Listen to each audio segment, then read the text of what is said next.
Hello दोस्तों, कैसे हो। आज अपनी इस वीडियो में डिस्कस करेंगे टेरिडोफाइटा के पीवाईक्यूज। टेरिडोफाइटा के पीवाईक्यूज मतलब हम प्लांट किंगडम में जितने भी टॉपिक है बेटा उनको हम टॉपिक वाइज डिस्कस करते चले जा रहे हैं। और आज हम क्वेश्चन करेंगे सिर्फ और सिर्फ टेरिडोफाइटा। और टेरिडोफाइटा में जितने भी नीट में क्वेश्चन आए, जितने भी मेडिकल फील्ड में क्वेश्चन आए, सारे क्वेश्चन हम करके लेके जाएंगे। सारे क्वेश्चन को ध्यान से पढ़ेंगे, फटाफट से एक एक क्वेश्चन हम डिस्कस करने शुरू करते हैं। चलो, पहला क्वेश्चन यहाँ पे है, Selaginella and the Silegionella has the characters of evolutionary importance that character is। Silegionella जो है वो बेटा हमारे इवोल्यूशनरी फील्ड में क्या इंपॉर्टेंस रखता है, ये यहाँ पे क्या बोलना चाह रहा है। ये यहाँ पे बेटा बोलना चाह रहा है, हम सबको याद है या नहीं है, लेकिन टेरिडोफाइटा जो है बेटा, टेरिडोफाइटा जो है, टेरिडोफाइटा में पहली बार सीड हैबिटाट आया था। कौन सा हैबिटाट आया था बेटा? Seed habitat. अब सीड हैबिटाट आने की ये कंडीशन होती है, सीड हैबिटाट आने के लिए इसमें हेट्रोगेमी होना चाहिए। अच्छा, हेट्रोगेमी क्या होता है? हेट्रोगेमी का मतलब बेटा होता है इसमें मेल गैमेट और फीमेल गैमेट की जो शेप और जो मॉर्फोलॉजी है वो अलग अलग होनी चाहिए, अदरवाइज तो बेटा सीड ही नहीं बनेगा। ये सीड बनने की पहली कंडीशन है जिसमें हेट्रोगेमी होना चाहिए। हेट्रोगेमी का मतलब अलग अलग टाइप के मेल और फीमेल गैमेट होने चाहिए। इसे हम बोलते हैं कि ये कैरेक्टरिस्टिक इवोल्यूशनरी रिलेशनशिप है। किसके साथ में? सिलेजिनेला के साथ में। In Silegionella reduction division occur during the formation of. Reductional division जो होता है वो किसके फॉर्मेशन में होता है? तो यहाँ पे बोल रहा है स्पर्म के फॉर्मेशन में, माइक्रोस्पोर के फॉर्मेशन में, मेगास्पोर के फॉर्मेशन में। ये यहाँ पे बोल रहा है माइक्रोस्पोर यानी बेटा क्या होता है? मेल गैमेट, और मेगास्पोर यानी क्या होता है बेटा?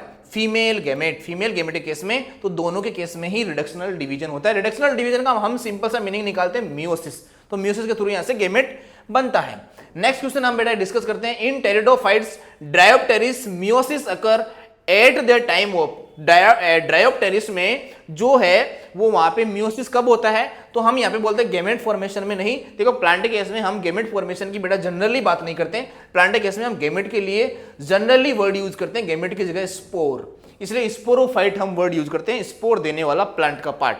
तो यहाँ पे स्पोर फॉर्मेशन बेटा सीधा सीधा आंसर चला जाएगा, जो हाईलाइट भी हो रखा है, तो सी इसका आंसर है।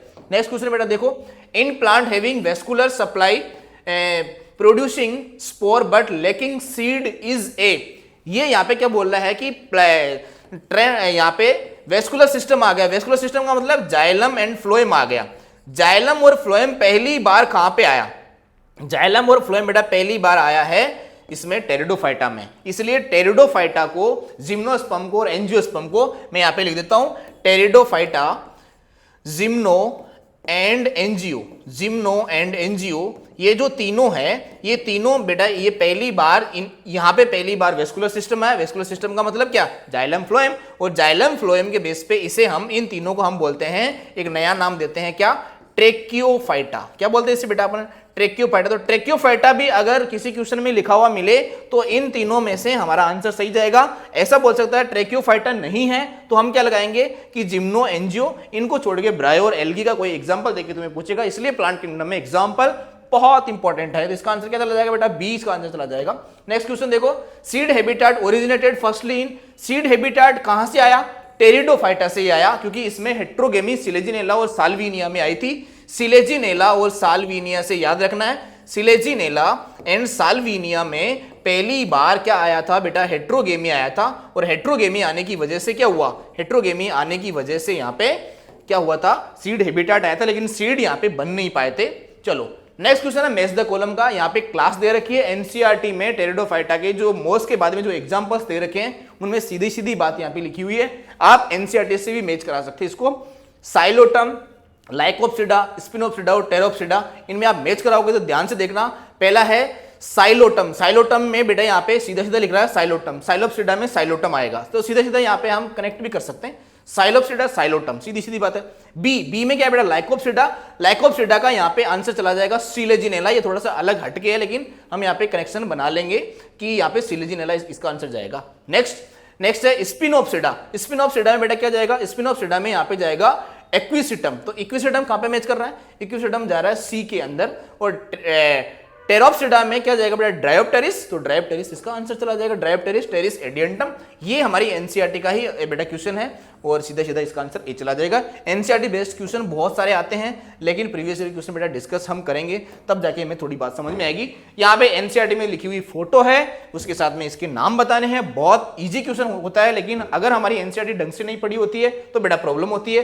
पहला क्या है, दूसरा क्या है, इन सारे बेटा यहाँ पे हम मैच करा सकते हैं। पहला है यहाँ पे सिलेजिनेला, दूसरा क्या बेटा इक्विसिटम, तीसरा क्या यहाँ पे साल्विनिया और चौथा क्या यहाँ पे गिंकगो। ये सारे हमने मैच करा के देखे तो इसका आंसर बी चला जाएगा। इसमें याद करने वाली और कोई कॉन्सेप्ट वाली बात है भी नहीं। Next question, which one of the following is correct statement. Correct statement क्या है, टेरिडोफाइटा गेमेटोफाइट है is the protonemal and leafy stage. Protonemal leafy stage बेटा किसमें होती है, ब्रायोफाइटा में होती है, टेरिडोफाइटा में नहीं होती है। तो पहला स्टेटमेंट क्या है, गलत है। Gymnosperm female gametophyte is free living, free living नहीं होता है। ये यहाँ पे जिम्नोस्पर्म में गेमेटोफाइटा जो है वो फ्री लिविंग नहीं होता है। इसका आंसर ये बेटा गलत चला जाएगा। नेक्स्ट है antheridiophores and the archegoniophore are present in pteridophyta. नहीं, टेरिडोफाइटा में ब्रायोफाइटा में और यहाँ पे जिम्नोस्पर्म में आर्किगोनिया प्रेजेंट होता है।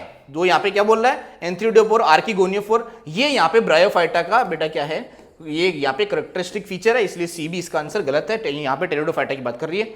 Origin of seed habit can be traced in pteridophyta. हाँ, यहाँ पे सीड हैबिटाट आया, सीड नहीं आया, ये सीड हैबिटाट लिख रहा है, इसलिए इसका आंसर क्या जाएगा, करेक्ट स्टेटमेंट है डी वाला। नेक्स्ट क्वेश्चन फिर से देखते हैं। Sileginella and Salvinia are considered to the represent and significant step toward evolution seed habitat because क्या, embryo develop into female and male gamete while retain and parent sporophyte।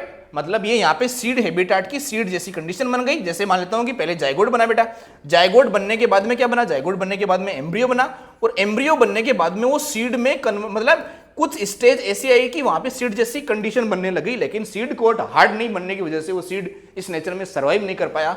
इसलिए यहाँ पे क्या हुआ, सिर्फ वो सीड, अब हम यहाँ पे सीड हैबिटाट की बात करते हैं। नेक्स्ट क्वेश्चन पढ़ो, विच one of the following is not common in Funaria and Selaginella. Funaria और सिलेजिनेला के केस में क्या कॉमन नहीं है, फ्यूनेरिया और सिलेजिनेला बेटा यहाँ पे क्या बोलेंगे, ये टेरिडोफाइटा है, यहाँ पे मोस है।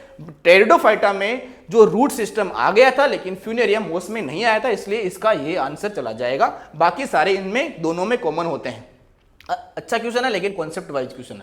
Which one of the following is vascular cryptogams. Vascular cryptogams, vascular यानी वेस्कुलर बंडल मतलब जाइलम फ्लोएम, क्रिप्टोगेम्स यानी सेक्स ऑर्गन हिडन है कि नहीं है। Cryptogams sex organ hidden. अब सेक्स ऑर्गन हिडन कहां पे है, तो हम यहां पे बोलते हैं कि जो एल्गी ब्रायोटेरिडो में हिडन सेक्स ऑर्गन होते हैं। इक्विसिटम जो है बेटा यहाँ पे जो ऐसा एक एग्जांपल है जिसमें सेक्स ऑर्गन है, वो क्रिप्टोगेम्स कंडीशन में मिलते हैं। तो यहाँ पे हम इसका आंसर क्या लगा देंगे, इक्विसिटम। तो ये टेरिडोफाइटा का ही तो एग्जांपल है, बाकी ये सब जिम्नोस्पर्म या फिर बेटा यहाँ पे जिम्नोस्पर्म ही है तीनों, गिंकोगो, मार्किंसिया और सिड्रस, इसलिए इसका आंसर क्या चला जाएगा, डी इसका आंसर चला जाएगा। नेक्स्ट क्वेश्चन बेटा हम डिस्कस करते हैं। From evolutionary point of view, retention of the female gametophyte with developing young embryo on the parent saprophyte for some time is first observed in, किसमें देखा गया था ये सब कंडीशन, पहली बार किसमें देखी गई थी, टेरिडोफाइटा में देखी गई कि स्पोरोफाइट जो है वो गेमेटोफाइट पे डिपेंडेंट नहीं है, वो एम्ब्रियोनल डेवलपमेंट में चला गया है। Next question, moss and the fern are found in the moist and sandy places because both are required presence of water for fertilization। देखो एल्गी ब्रायो टेरिडोफाइटा का लिमिटेशन क्यों रहा, लिमिटेशन का मतलब क्या है, ये पूरी दुनिया में स्प्रेड क्यों नहीं हो गए, हर जगह ये क्यों नहीं मिलते, क्योंकि बेटा नई जनरेशन प्रोड्यूस करने के लिए नई प्रोजेनी तो बनानी पड़ेगी, नई प्रोजेनी बनाने के लिए इनके पास में वेल डेवलप्ड सेक्स ऑर्गन नहीं है, और उनकी हेल्प लेने के लिए हमें क्या करना पड़ेगा, हमें इनके साथ में मीडियम रखना पड़ेगा, और मीडियम होता है वाटर, और वाटर जहाँ पे होता है वहाँ पे ये मिल सकते हैं, अदरवाइज तो ये मिलेंगे ही नहीं। नेक्स्ट क्वेश्चन है, which one of the following are homosporous. Homosporous मतलब सेम टाइप के स्पोर, सेम टाइप के स्पोर बेटा साल्विनिया में नहीं मिलता, सिलेजिनेला में नहीं मिलता, साल्विनिया में नहीं मिलता, तीनों ही आंसर नहीं आएंगे। इसका मतलब ये आएगा लाइकोपोडियम और इक्विसिटम में होमोस्पोरस कंडीशन मिलती है, जो सीड हैबिटाट की कंडीशन नहीं है। Selaginella differ from the pteris मतलब fern in which of the following character, absence of seed यहाँ पे है, लेकिन यहाँ पे बेटा ये बोल रहा है कि कौन सा फॉलोइंग करेक्टर जो है वो डिफर करता है किससे, टेरिस से। चलो, नीड वाटर फॉर फर्टिलाइजेशन होता है, absence of vessels and xylem ये होता है, हेट्रोस्पोरस कंडीशन। देखो सिलेजिनेला में हेट्रोस्पोरस कंडीशन मिलती है लेकिन इस टेरिस में नहीं मिलती है, इसलिए ये यहाँ से इसमें डिफर करता है, बाकी सब मिलते हैं। विच वन ऑफ द फॉलोइंग पैर रॉन्गली मेस्ड, रॉन्गली मेस्ड क्या है, गिंकगो बेटा आर्किगोनिया रखता है, मतलब जिम्नोस्पर्म में तो आर्किगोनिया इसमें होता है। साल्विनिया जो है प्रोथेलस रखता है, प्रोथेलस इसमें नहीं होता, प्रोथेलस किसमें होता है, या तो एल्गी में होगा या तो ब्रायोफाइटा में होगा, जो कि यहाँ पे नहीं है। वायराइड में आरएनए होता है, मस्टर्ड में सिनर्जिड्स होते हैं, जो कि यहाँ पे सही है लेकिन 20 का सही मैच नहीं है, इसलिए मिस मैच ही पूछा गया। विच one of the prothallus required, prothallus required क्या है बेटा, प्रोथेलस किसमें मिलता है, तो ये है गेमेटोफाइटिक और फंड, फंड में प्रोथेलस कंडीशन मिलती है। अब प्रोथेलस होता क्या है, प्रोथेलस ऐसी कंडीशन है बेटा जिसमें क्या है, थैले जैसी कंडीशन, थैले जैसी कंडीशन की पहली फेज जो यहाँ पे थोड़ी सी डेवलप फेज आ गई है और ऐसा फंड में होता है। नेक्स्ट क्वेश्चन हम यहाँ पे देखते हैं, sporangia and spore bearing leaf fund is called the sporophyll और फंड। ये फंड जो है बेटा ये हमारी एनसीईआरटी में लेबलिंग में लिखा हुआ है, डायग्राम के साथ में आप देखोगे तो आपको आंसर मिल जाएगा। नेक्स्ट क्वेश्चन है स्ट्रोबिलस और कॉर्न आर प्रेजेंट इन। अब स्ट्रोबिलस और कॉर्न जो है वो एनसीईआरटी में जो हमने अभी डायग्राम देखा था थोड़ी देर पहले जो बेटा क्वेश्चन आया था उसमें स्ट्रोबिलस और कॉर्न्स को लेबल किया गया है और वो इक्विसिस्टम में मिलता है। हमने अभी इक्विसिस्टम का ऐसे शेप का कुछ बेटा स्ट्रक्चर बनाया था, उसे अपन इक्विसिस्टम बोलते हैं। एनसीईआरटी में ऐसी एक फोटो दे रखी है, इसे हम बेटा क्या बोलते हैं, स्ट्रोबिलस और कॉर्न बोलते हैं। ये इक्विसिस्टम में मिलता है, पहला इसका आंसर चला जाएगा। क्या आपको सारे क्वेश्चन बेटा समझ में आए? अगर सारे क्वेश्चन समझ में आए तो आप ध्यान से जल्दी सारे टॉपिक वाइज एमसीक्यूज या फिर पीवाईक्यूज को आप रिवाइज कर सकते हैं और साथ में अपने रिवीजन को ज़्यादा बूस्टर डोज देने के साथ में हमारी एनसीईआरटी जल्दी रिवाइज होगी और नीट की तैयारी को अच्छे तरीके से आप अगर मेंटेन करना चाहते हैं तो पीवाईक्यूज को ज़्यादा से ज़्यादा अटेम्प्ट करिएगा। और ये जितने भी वीडियोज़ हैं इनको आप 2x की स्पीड पे देख सकते हैं तो देख लीजिएगा, अदरवाइज तो इसके मैंने बहुत सारे क्वेश्चन कम टाइम में करा रखे हैं, इसलिए आप जल्दी भी देख सकते हैं। Okay, thank you.